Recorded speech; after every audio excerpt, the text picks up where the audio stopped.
السلام عليكم ورحمة الله وبركاته. النهارده احنا سليم شقة في منطقة المحلة الكبرى. احنا الشقة دي استلمناها، كان فيها حاجات كتير جدا معمولة زي السيراميك بتاعها زي المحارة.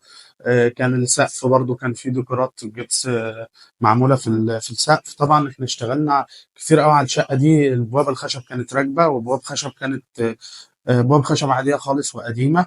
طبعا احنا بدأنا نشتغل وعشان نشقلب حال الشقة بالكامل، ان يكون الشقة شكلها مميز وجميل، وفي نفس الوقت بسعر مناسب وسعر بسيط.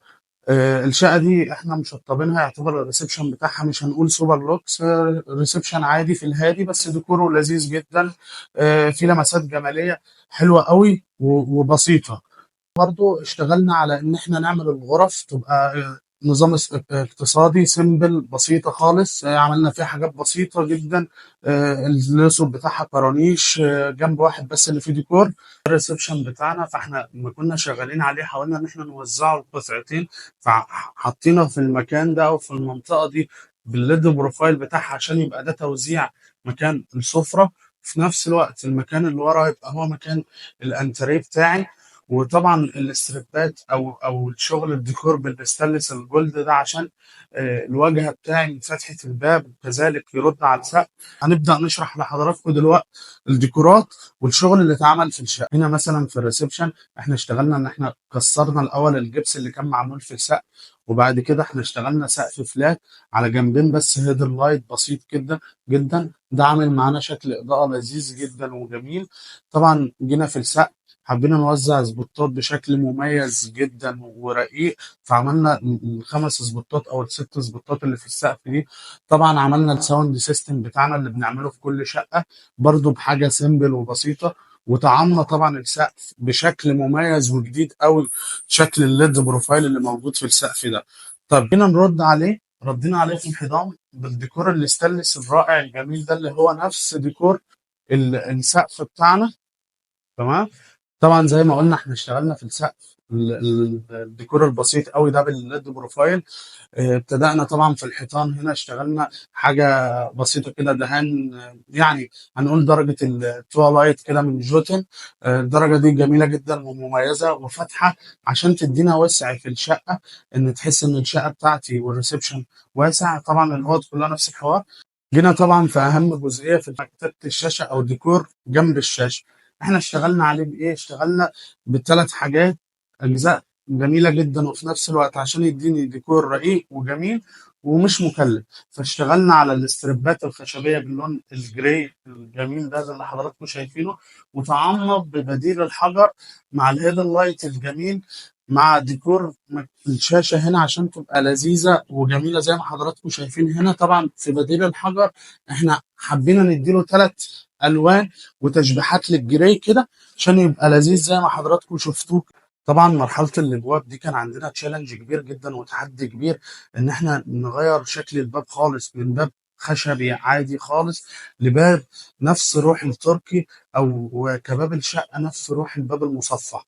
فاشتغلنا عليه وكان بالنسبة لنا مشكلة كبيرة ان احنا نحول الشقة او باب الشقة لان هو يبقى باب مصفح.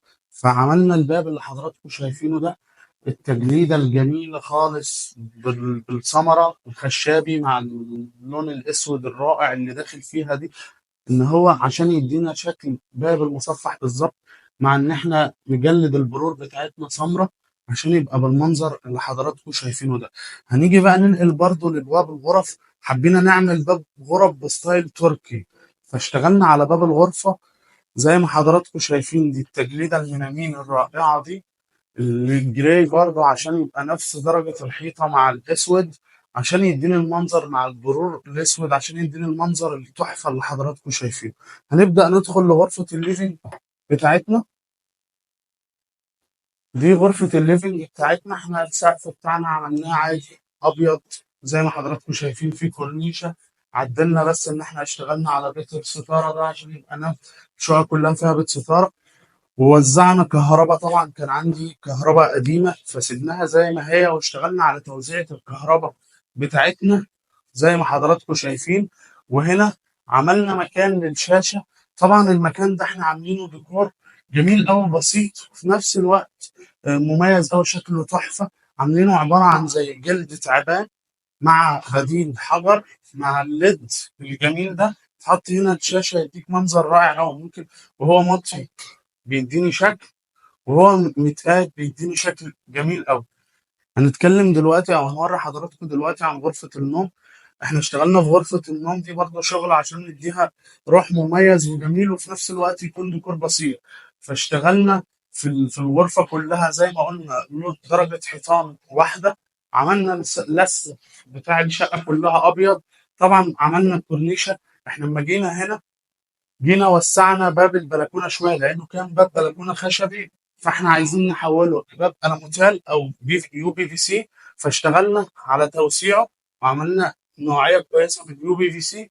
وطبعا دي جرار عشان يديني وسع ويبقى البلكونه كويسه. وجينا هنا عملنا الحيطه دي بشكل ديكوري مميز، تشبيحات باللون الجراي عشان يبقى فيها التميز واللون الرائع ده. وتبقى هنا مكان ظهريه السرير بتاعي. تمام. فاداني في الاخر النتيجه اللي حضراتكم شايفينها دي دلوقتي. وهنا برضو دي سبوتات او ابليج اسمه اب داون. ده بيشتغل يقيد ويطفي معايا كده، يديني اضاءه مميزه وجميله. وكذلك التاني هنا نفس الفكره او نفس الحوار بالظبط. كده بقى احنا هنبدا نوري حضراتكم الغرفه الثالثه وهي الاخيره، هي غرفه الاطفال. احنا بدانا نشتغل على غرفة الأطفال دي برضه ديكورات بسيطة، سقف الأبيض، الكورنيشة الجميلة أوي اللي حضراتكم شايفينها دي. طبعا بيت الستارة ما بننساهوش. وعملنا ديكور جميل أوي بورق الحائط عشان يبقى في ظهرية السراير، يديني المنظر الرائع اللي حضراتكم شايفينه ده في الغرفة. وفي نفس الوقت يديني حق إن أنا داخل غرفة أطفال، غرفة مميزة وجميلة وبسيطة ورقيقة. سيب حضراتكم تبصوا عليها وتتفرجوا عليها كده وتركزوا مع كل تفاصيلها. هنبدأ بقى نوري حضراتكم المطبخ بتاع الشقة ده كنا مستلمينه، كان السيراميك برضه معمول، بس كان فيه علب كهرباء قليلة جدا، فحاولنا إن احنا نخلق علب كهرباء في نفس الوقت إن احنا نعمل تقفيلة المطبخ. فبقى زي ما بالنا حضراتكم كده احنا شغالين اللون الرصاصي ده مع الرخامة الجلاكسي الرائعة ديت، مع الاكسسوار بتاع التقفيلة الرصاصي الأسود عشان يديني المنظر متكامل بالشكل ده، مع طبعا الحلة 75 سنتي. طبعا السباكة كانت متأسسة. هندخل بعد كده نوري حضراتكم الحمام برضو هو كحمام حاولنا ان احنا نخليه مميز، حاولنا ان احنا نعمل فيه حاجات كتير جدا عشان ينقلنا برضو نقلة كويسة. اشتغلنا على اليونت الجميلة ديت مع الخلاط الديكور الشلال الرائع ده، مع المراية العجلة عشان يدي الحضرتك طبعا. وخلقنا هنا مكان لكابينة رائع جدا. دي كابينة كويسة جدا، مع طبعا ان احنا حاولنا ندخل جتات مع رفين عشان يديني شكل وايحاء انها كابينة مميزة وجميلة.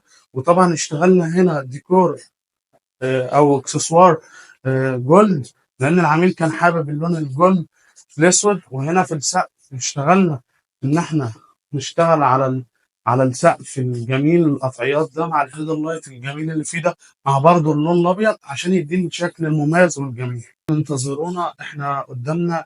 هنصور لكم فيديو ده تاني للشقة بعد ما نفرشها بإذن الله. هيكون فيديو كويس وجميل. اشتركوا في القناة وتابعونا.